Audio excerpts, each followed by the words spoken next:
जैसा कि आप सभी लोगों को पता है, कई बार आपके मोबाइल में नेटवर्क नहीं आते हैं, इंटरनेट नहीं चलता है, बफरिंग होती है। तो ऐसे में कई बार वीडियो स्ट्रीमिंग करते वक्त ये चीज़ हमें बहुत इरिटेटिंग लगती है। तो यार इसके पीछे रीज़न हो सकता है कि आपने जो सिम कार्ड सिलेक्ट किया है वो सही नहीं है, या फिर ये भी हो सकता है कि आप जो स्मार्टफोन इस्तेमाल कर रहे हैं वो नेटवर्क अच्छी तरह से कैच नहीं कर पा रहा है। अब आप पूछोगे यार इसका सोल्यूशन क्या है। डोंट वरी, मैं हूं ना। तो इसी प्रॉब्लम को दूर करने के लिए आज इस वीडियो में मैं आप लोगों के साथ कुछ टिप्स एंड ट्रिक्स शेयर करने वाला हूं, जिसके बारे में आपको जरूर पता होना चाहिए और ये आपके बड़े ही काम आने वाला है। हेलो गाइस, मेरा नाम है मनोज सारू और हमेशा की तरह टेक्नोलॉजी ज्ञान चैनल में आपका स्वागत है। Tip number 1, check network quality. क्या आपको पता है कि आपके फ़ोन में जो आप नेटवर्क इस्तेमाल कर रहे हो उसकी नेटवर्क क्वालिटी कैसी है, कैसा नेटवर्क आपके फ़ोन में आ रहा है, आपके एरिया में कैसा नेटवर्क है। ये सब आप इजीली अपने फ़ोन के सेटिंग में जाके, अबाउट सेक्शन में जाके, वहाँ पर आपको नेटवर्क का ऑप्शन मिलेगा, उस पर जाके क्लिक करके वहाँ पर आपको DBM वैल्यू शो करेगा। तो इसकी मदद से आप पता लगा सकते हैं कि आपके फ़ोन में जो नेटवर्क क्वालिटी है वो कैसी है। अब यहाँ पर आप सोचोगे यार ये DBM वैल्यू क्या है। तो आपको मैं ज़्यादा डिटेल में तो नहीं समझाऊंगा, क्योंकि डिटेल में समझाऊंगा तो आप थोड़े से कंफ्यूज हो जाओगे। मैं आपको सिंपल में समझाता हूँ कि ये DBM वैल्यू क्या है और इसकी मदद से कैसे आप नेटवर्क की क्वालिटी पता लगा सकते हो।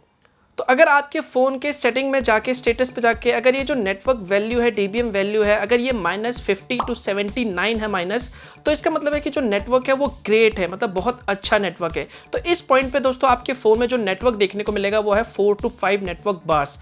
इसके अलावा अगर जो DBM वैल्यू है वो -80 to -89 DBM वैल्यू है, तो इसका मतलब सिग्नल को दोस्तों अच्छा माना जाता है, मतलब आपके फ़ोन में गुड सिग्नल आ रहा है। लेकिन अगर ये जो DBM वैल्यू है और थोड़ा बढ़ता है -90 से -99 DBM, तो इसका मतलब है कि जो नेटवर्क है वो एवरेज है। अगर ये जो DBM वैल्यू है 100 to -109 DBM चला जाता है, तो इसका मतलब है कि जो दोस्तों नेटवर्क आ रहा है वो पुअर सिग्नल है, मतलब थोड़ा सा नेटवर्क खराब आ रहा है। हो सकता है आपके फ़ोन में 1-2 सिग्नल देखने को मिले। इसके अलावा अगर ये जो DBM वैल्यू है वो -110 से -120 के बीच में है, तो इसका मतलब है कि जो नेटवर्क है वो बहुत ही पुअर है और यहाँ पर आपको 0 बार या फिर कह लो 1 बार यहाँ पर नेटवर्क मोबाइल में देखने को मिलेगा। तो ये जो DBM वैल्यू से आप चेक कर सकते हैं कि आपके एरिया में, आपके स्मार्टफोन में यहाँ पर कैसे नेटवर्क आ रहे हैं, जिस भी यहाँ पर ऑपरेटर का सिम आप इस्तेमाल कर रहे हैं। अब यहाँ पर कौन सा सिम ऑपरेटर हमें अच्छे नेटवर्क प्रोवाइड करेगा, कौन से कंपनी का जो ऑपरेटर है वो सबसे अच्छा है, ये पता करना भी थोड़ा सा मुश्किल है, लेकिन नामुमकिन नहीं है। ये चीज पता करने के लिए मैं ओपन सिग्नल की वेबसाइट पे गया। ओपन सिग्नल एक ग्लोबल अथॉरिटी है जो मेजर करती है कंज्यूमर मोबाइल एक्सपीरियंस को। तो ओपन सिग्नल ने यहाँ पर अपने लेटेस्ट रिपोर्ट में कहा है कि एयरटेल आपको best video streaming, voice app calling experience और साथ ही डाउनलोड स्पीड भी, वो भी फास्टेस्ट प्रोवाइड करता है। ओपन सिग्नल ने अपनी ऑफिशियली वेबसाइट में कहा है। यहाँ पर आप देख सकते हो क्लियरली लिखा हुआ है कि Airtel emerge as the winner with 75.5 points in voice app experience। यहाँ पर आप देख सकते हो एयरटेल को मिलता है 74 to 80, मतलब यहाँ पर आपको व्हाट्सअप कॉलिंग, फेसबुक मैसेंजर या फिर स्काइप कॉलिंग आपको सबसे बेस्ट यहाँ पर एयरटेल में मिलता है। एयरटेल के नेट से आपको सबसे बेस्ट एक्सपीरियंस भी मिलता है, जबकि वोडाफोन, आइडिया, जियो में ये थोड़ी पुअर क्वालिटी देता है। ये मैं नहीं कह रहा, ये ओपन सिग्नल कह रहा है।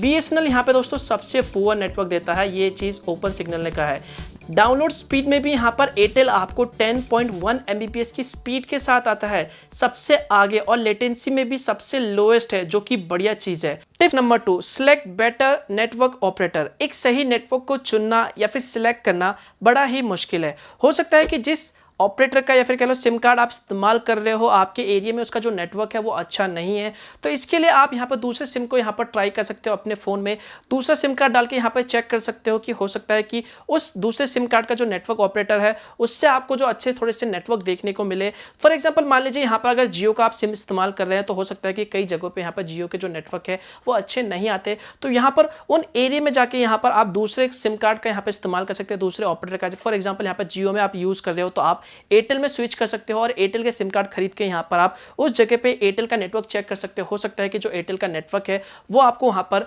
बेटर देखने को मिले। तो यहाँ पर आप एक सही नेटवर्क चुनना बहुत ही ज़रूरी है। आपके जगह पे भी डिपेंड करता है कि आप कौन सी जगह पे रहते हो। तो सिंपली यहाँ पर आप अपने नेटवर्क को यहाँ पर स्विच करके, पोर्ट करके आप अपने एरिया में यहाँ पर बेस्ट नेटवर्क पा सकते हो। तो इससे पहले दोस्तों मैंने जियो के सिम और एयरटेल के सिम दोनों यूज़ करे हैं। तो यहाँ पर मैं लॉकडाउन से पहले दोस्तों कुछ जगह पे मीटिंग के लिए जाता था, ट्रैवल करता था, तो मैंने नोटिस किया था दोस्तों यहाँ पर दोनों ही सिम काफ़ी अच्छे चलते थे। कुछ एरिया पे यहाँ पर जियो के सिम अच्छे चलते थे, यहाँ पर उसके नेटवर्क काफ़ी अच्छे आते थे, तो कुछ जगहों पे यहाँ पर एयरटेल के नेटवर्क मुझे बढ़िया देखने को मिले। लेकिन मैंने नोटिस किया था कि ज़्यादातर कंडीशन में यहाँ पर अगर इंटरनेट स्पीड की बात कर लो, नेटवर्क की बात कर लो, जैसे होटल में या फिर ट्रैवलिंग करते वक्त, तो मैंने नोटिस किया कि मुझे पर्सनली यहाँ पर एयरटेल का जो नेटवर्क है वो थोड़ा सा बेटर लगा। Tip number 3, use wifi calling. Well, ये सबसे इंपॉर्टेंट और यूजफुल फीचर है यहाँ पर। अभी फिलहाल के लिए इंडिया में यहाँ पर सिर्फ एयरटेल और जियो ने वाईफाई कॉलिंग को यहाँ पर लॉन्च किया है। तो यहाँ पर इसके लिए दोस्तों आपके फ़ोन में यहाँ पर वाईफाई कॉलिंग फीचर का भी सपोर्ट होना चाहिए, तभी आप वाईफाई कॉलिंग का यहाँ पर इस्तेमाल कर सकते हैं। तो सिंपली यहाँ पर आपका फ़ोन जो है वो वाईफाई कॉलिंग को सपोर्ट करता है या फिर नहीं, तो इसके लिए आप सिंपली एयरटेल की वेबसाइट पर जाके यहाँ पर जाके ईजिली चेक कर सकते हैं कि आपका जो स्मार्टफोन है वो वाईफाई कॉलिंग फीचर को सपोर्ट करता है या फिर नहीं। या फिर इसके अलावा आप सिंपली फोन के सेटिंग में जाके यहाँ पर वाईफाई कॉलिंग पे जाके यहाँ पर आप सिंपली चेक कर सकते हैं कि आपके फ़ोन में वाईफाई जो फीचर है वो है या नहीं। अगर है तो सिंपली आप इसे इनेबल कर सकते हो। इनेबल करने के बाद यहाँ पर आप वाईफाई कॉलिंग फीचर का इस्तेमाल कर सकते हो। एक बार अगर आपने फ़ोन में वाईफाई कॉलिंग फीचर को इनेबल कर दिया तो आपके फ़ोन जो है वो वाईफाई से कनेक्ट होना चाहिए। इससे फ़ायदा क्या होगा कि जब आपके मोबाइल में नेटवर्क कम होगा तो ऐसे कंडीशन में आपका जो फ़ोन है वो बेसिकली वाईफाई को एज ए नेटवर्क की तरह इस्तेमाल करेगा, जिससे आपको दोस्तों यहाँ पर क्रिस्टल क्लियर वॉइस सुनाई देगा। वैसे वाईफाई कॉलिंग क्या है, इसका क्या यूज़ है और कैसे आप इसे इस्तेमाल कर सकते हैं, इसके ऊपर मैंने पहले से एक वीडियो बना दिया है जिसका लिंक आपको ऊपर आई बटन पे मिल जाएगा, वहाँ पे जाके चेक कर सकते हैं। है ना इंपॉर्टेंट? वेल, अगर आपको ये टिप्स एंड ट्रिक्स पसंद आ रहे हैं ना तो फटाफट से वीडियो को लाइक कर दो। Tip number 4, check network and network towers in your area.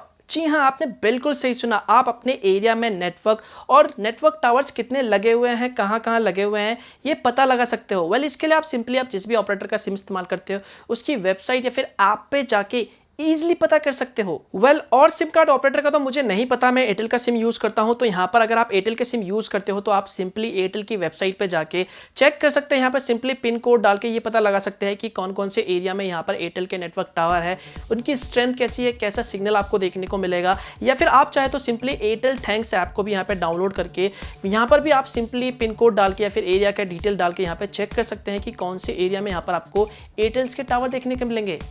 Interesting है ना? यही नहीं, एयरटेल थैंक्स ऐप में जाके आप ऑनलाइन रिचार्ज भी कर सकते हैं। बहुत आसानी से बिजली बिल भरना हो, यूपीआई पेमेंट करना हो, डीटीएच रिचार्ज करना हो, भैया ये सब आप आसानी से एयरटेल थैंक्स ऐप की मदद से कर सकते हैं। तो यार ये 4 टिप्स है जिन्हें आप अपना सकते हो ताकि आपके एरिया में जो नेटवर्क है वो अच्छे मिले, आपको कभी भी नेटवर्क से कोई शिकायत ना हो, नेटवर्क में कोई प्रॉब्लम ना आए। तो इन्हीं 4 टिप्स को आप अपना सकते हो। वीडियो पसंद आए तो लाइक कर देना, शेयर कर देना वीडियो को। कुछ भी सवाल है नीचे आप कमेंट कर सकते हो, चैनल को सब्सक्राइब कर लेना ऐसे वीडियोज़ के लिए, सोशल मीडिया पर जाकर मुझे फॉलो कर लेना। एंड हाँ, मिलता हूँ मैं आपको एक नए और इंटरेस्टिंग वीडियो के साथ। तब तक के लिए गुड बाय।